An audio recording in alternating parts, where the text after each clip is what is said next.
Hi there. I'm going to spend some time talking today about the big question in the early modern period, roughly 1450 to 1750, of how the expanding land empires in Asia hold together their territories, build new states, centralize power, and generally manage to keep things running for, in most cases, at least a couple hundred solid years.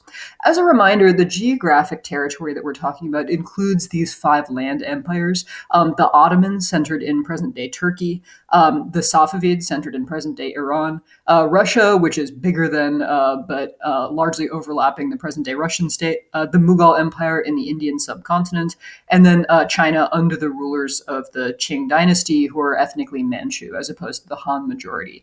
In addition, I'll bring in one or two examples in this lecture from Tokugawa Japan, which is not a land empire in the traditional sense, because being on an island doesn't give you a ton of room to expand, but does share some administrative similarities. We've talked already, probably by the time you're watching this, about the ways in which those empires expand, the reasons why they find military successes, particularly using the fancy newish technology of gunpowder. But in many ways, the trickier question, if you are an aspiring leader of a massive land empire, is to try and keep it together. And I'm going to highlight three different things that you have to do if you are in charge of one of these empires in order to actually make it a territory worth ruling. Number one, you have to staff your government. You have to recruit bureaucrats. You have to recruit military professionals. You can't do it all yourself. If you want to lead an early modern state, you also probably can't do it with just the members of your extended family. And so you need to figure out a way to recruit and train qualified people into the service of your state, whether in the civil service or in the military, in the ranks of your military. Number two, you need money. Gunpowder is super expensive. Hiring people to build artillery weapons is super expensive.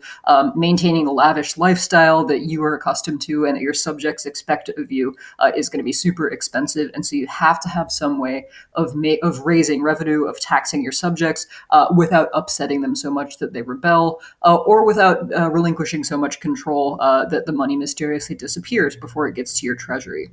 And then finally, if your empire has geographically expanded, there's a very high likelihood that you have conquered some people who don't share the same ethnicity as you, who don't share the same language as you, who don't share the same religious beliefs as you.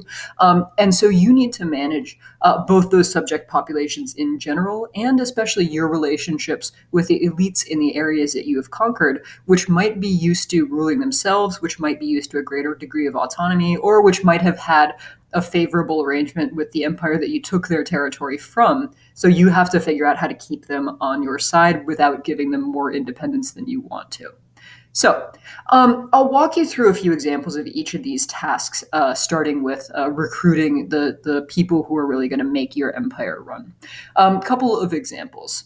The one that you should really be familiar with right now is the institution of civil service exams in China. As we've said on numerous occasions in this course, this practice of examining would-be bureaucrats on the basis of their knowledge of these classic Confucian texts and commentaries on them dates back all the way to the Han Dynasty. These exams had largely gone away, as our Confucian scholar discovered to their chagrin under the Yuan Dynasty with the Mongol conquests. And so the Ming, when they restore Han Chinese rule to China, are going to be they're going to put a particular emphasis on civil service exams because they are building their own legitimacy in part by saying we are making China Chinese again. They'll be overthrown in 1644 by the Qing dynasty, which is led by ethnic Manchu invaders from the north. But the Qing will maintain the civil service exam system, and that system is actually going to persist. The last Confucian civil service exam is actually going to be administered in the early 20th century. So that's a classic continuation of a long-standing pattern of recruiting bureaucrats into the Chinese civil service. If we hop over to Tokugawa Japan, I need to give you a little bit of background here, which is that prior to about 1600, Japan is this kind of loosely decentralized, loosely structured feudal system, very similar actually to a lot of what we talked about in medieval Europe when we were still in our unit on the post-classical period.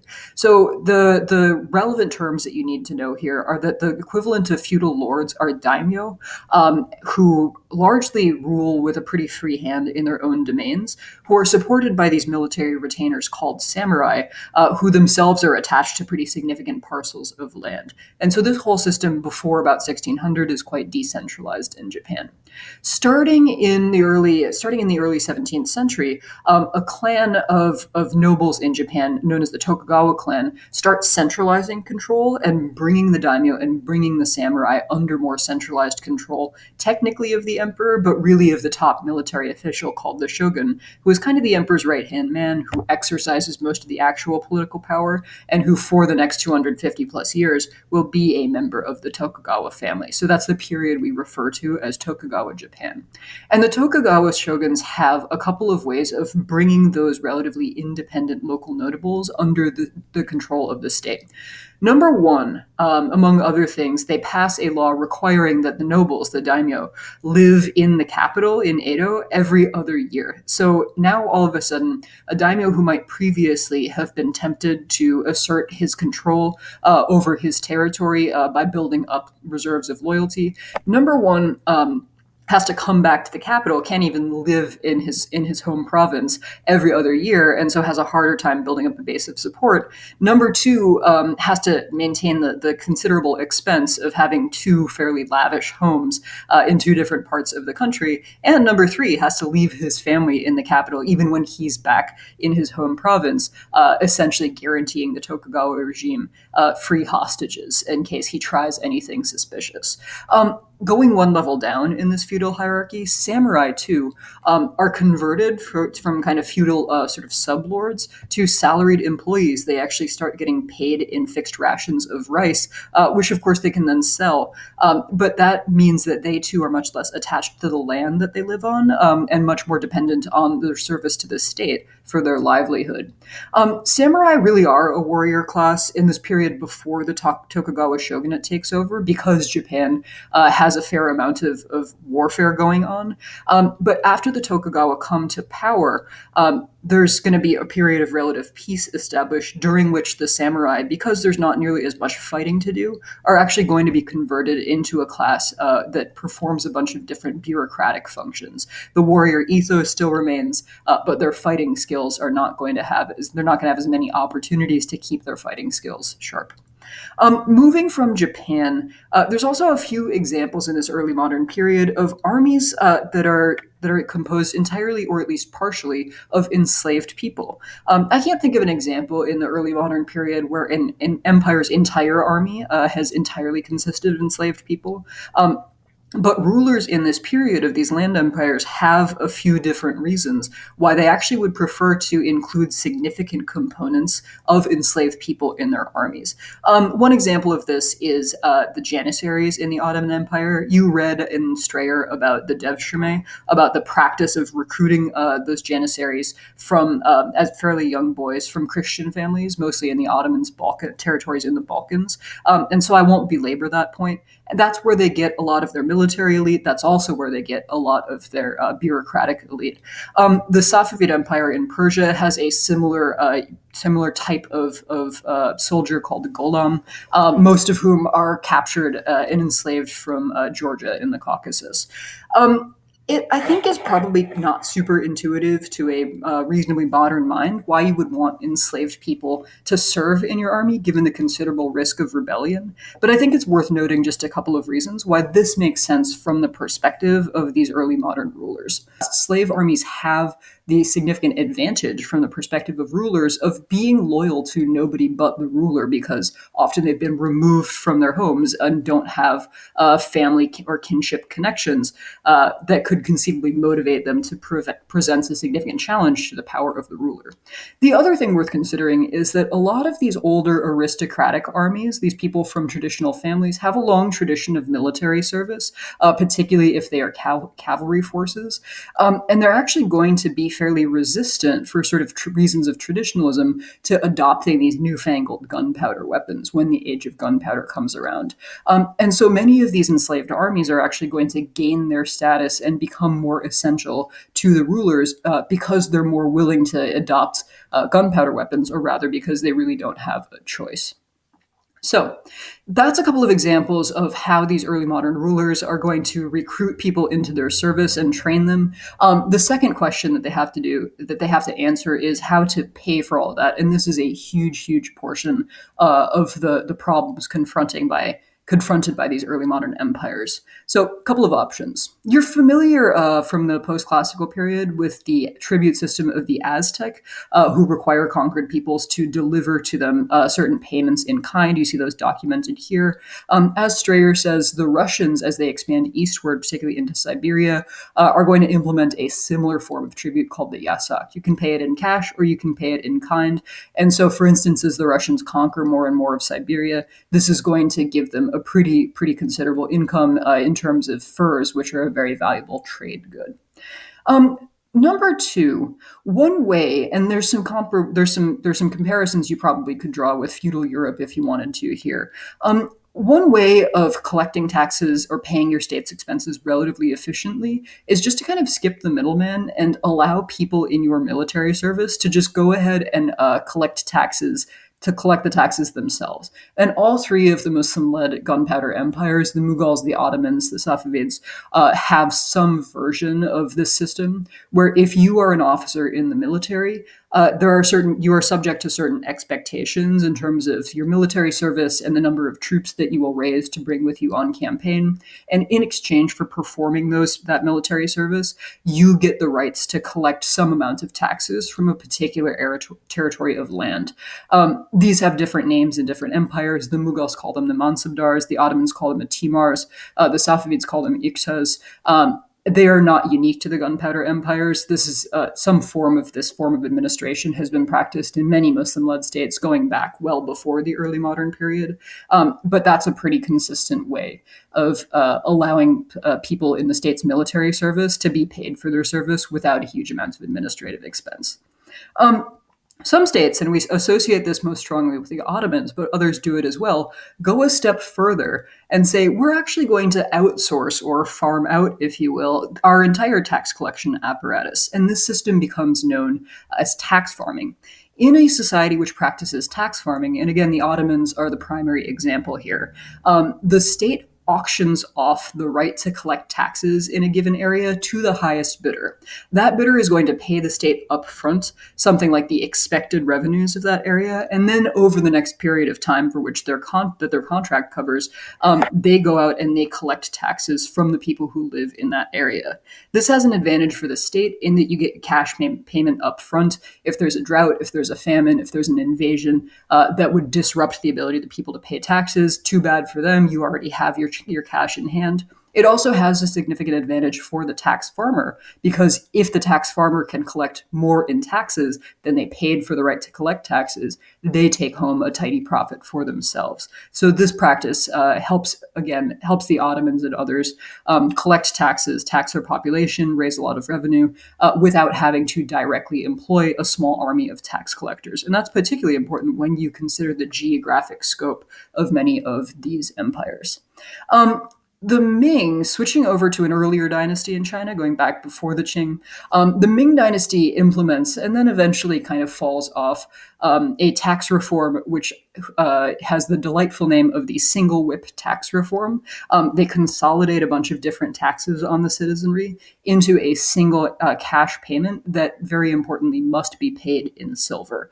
I won't say much more about this for now, but when we start thinking about the silver trade, and from the Spanish perspective, the very happy coincidence of finding gigantic silver mines in the Americas in the early 16th century, that's going to have huge implications for not just China and not just the Spanish, but really for global trade. Final question. As these empires expand, their subject populations become more and more diverse religiously, ethnically, linguistically, culturally.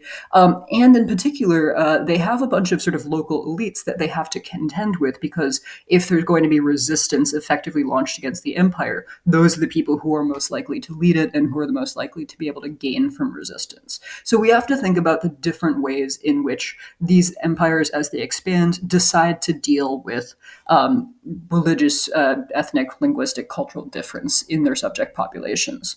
A number of empires in this period are notable for their relative tolerance of diversity. They don't necessarily have the kind of pluralistic, everybody gets to make the individual choice about what's best for them attitude that we have in the 21st century, but they're going to be relatively tolerant in allowing different points of view to flourish and different communities to have some autonomy. So the Ottomans, for instance, implement this thing called the Millet System in some of their provinces that have significant populations of, say, Greek Orthodox Christians or Armenian Christians or Jewish populations. And the Millet System essentially allows those religious minority communities to have a fair degree of self-government in exchange for promising their loyalty to and their cooperation with the Ottoman Empire. Similarly, the Mughals, who are in this position of being a considerable religious minority, right? Muslims don't constitute more than 20 or 25% of the population of the Mughal Empire. The Mughals do a fair amount to incorporate Hindu and other non-Muslim elites into the ranks of their nobles, into their military. The Mughal administration remains dominated by Muslims at all times, but there are significant numbers of non-Muslims who gain fairly considerable status and power within the Mughal Empire.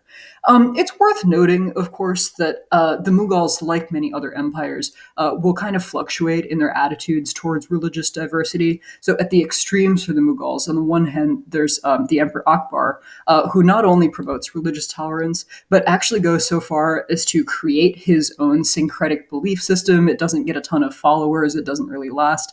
But he actually tries to just transcend this division between Hindus and Muslims in his empire altogether by creating a new thing that's kind of centered around him.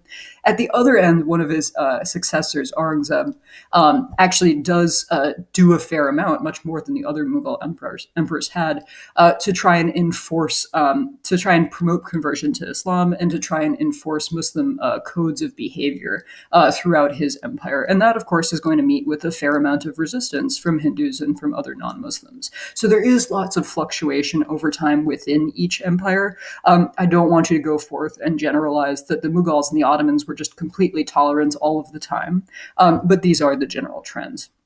On the other hand, many of these empires do something or other to promote more assimilation, to promote more cultural conformity in their subject populations. The premier example here is the Safavid Empire, which, in breaking away from the Ottomans, one of the things that they do to stake out a separate identity is to convert to Shia Islam and to very actively promote conversion to Shia Islam, often using force, often using different laws about property or about political rights. And so, in particular, Sunni Muslims in the Safavid Empire are often going to face very, very, very strong pressure to convert. Similarly, one of the most notable exception to the Ottomans' general policy of tolerance is that Shia Muslims don't have a particularly good time in the Ottoman Empire because of that association between Shiism and the Safavid Empire, with which the Ottomans are at war for the solid first century or so of the Safavids' existence. Another example is that the Russians, as they migrate to Siberia, actively promote settlements by Russians who are mostly Orthodox Christian. And that's going to have the effect of displacing native populations, indigenous populations in Siberia, partly through the Russian state will sporadically promote conversion to Christianity and learning the Russian language, partly through the spread of epidemic diseases, partly through Russian settlers settling down to farmlands that had previously been used as pasture lands by nomadic peoples in Siberia. So you're going to see this gradual trend of Russification as the Russian Empire spreads eastwards. Finally, one last example, and I think this is the only time I get to talk about hair in AP world history, is the Manchus, when they established the Qing dynasty in China, start promoting the adoption of their distinctive hairstyle, which is known as the queue. You can see it depicted here. It involves shaving some part of the front of the head and then letting the hair on the back of the head grow long and braiding it. It's common among Manchu men long before the establishment of the Qing dynasty, and common in some. It's used for men in some other parts of sort of northern Asia as well. But the Manchus start at various levels requiring first members of the army and the civil service, people who work for the Ming Dynasty and need to establish their loyalty to the new regime, and then people around China to adopt this hairstyle. And I think it's worth noting that there's probably no point at which 100% of men living in China have adopted the queue. Enforcement is going to vary greatly. But this does become a symbol of Qing Dynasty domination over ethnically Han Chinese people. And at various points, particularly at the very end of the Qing Dynasty at the start of the 20th century, at various points, that is going to be kind of cutting off your queue or growing your hair over the whole of your head might actually become a symbol of resistance to domination by the Manchus, who always have to deal with this perception that they're foreigners ruling over China by conquest. I'll wrap it up there. That's plenty of examples for you to consider, and we'll say more in the next time that I see you in class. But there's one last thing that I want to leave you with. Early modern empires, as we have said quite recently, are much geographically bigger than most of their predecessors, and they also centralize power in the state to a greater extent than many of their predecessors. But there's never any point in this period where any one of these great empires can say that the sultan or the emperor or whoever has total control over what happens in the state. All large empires have to contend with local elites. All large empires have to figure out how to strike the balance between centralizing and allowing some degree of local autonomy in order to maintain their legitimacy, in order to avoid rebellions against their rule, in order to govern in a way that's affordable and sustainable. And so if you are ever trying to, attach these discrete examples to a bigger story, the story that I would recommend, the theme that I would suggest, is that there's always this kind of tension between central and local power that rulers of basically all large empires will have to contend with. I'll leave it there, and I'll see you soon. Thanks.